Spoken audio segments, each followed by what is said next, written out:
Yangi tug'ilgan chaqaloq nimalar deb gapirganini ko'ring.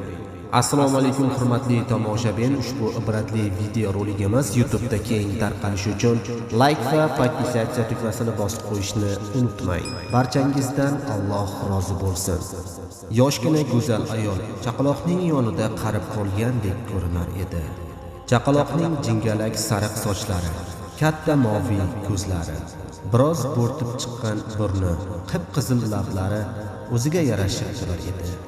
Ayol uning mayin ipakday yumshoq yuzlaridan o'pib, jannat iforini tuymoq istagida unga engashdi.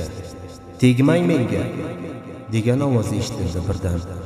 "Meni erkalashga sizning haqqingiz yo'q." Ayol qo'rqib ketib, atrofga alangladi. O'zi va chaqaloqdan ortiq boshqa hech kimni topa olmadi. Ovoz yana eshitilgach, go'dak yoniga qaytdi.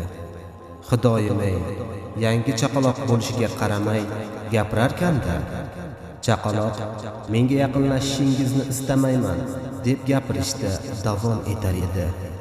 "Darhol mendan uzoqlashing." Ayol biroz o'zini o'nglab olib, "Bolalarimning doim o'g'il bo'lishini istayman" dedi.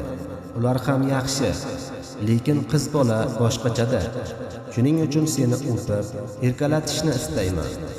"Meni o'polmaysiz" deb yig'lashni boshladi chaqaloq. "Men ham sizni o'pa olmayman. Buning iloji yo'q." "Nega?" deb so'radi ayol. "Nega o'polmaysan?" Chaqaloq hiqillab bo'g'ilgancha dedi. "Buning sababini o'zingiz bilishingiz kerak. Yaxshilab o'ylasangiz, aniq topasiz." Ayol nimalar bo'lib o'tganini eslab o'ziga keldi. Maxsus kasalxonaning barcha qulayliklariga ega shinam xonasida yotar edi. Narkoz ta'siridan ko'ngli behuzur edi. Oilasining yaqin do'stlaridan bo'lgan yosh shifokor unga bir dasta gul uzatdi. "Ortda qolgani rost bo'lsin xonim" dedi. "Abort muvaffaqiyatli o'tdi." "Ha, aytgancha, oldirganingiz qiz bola ekan."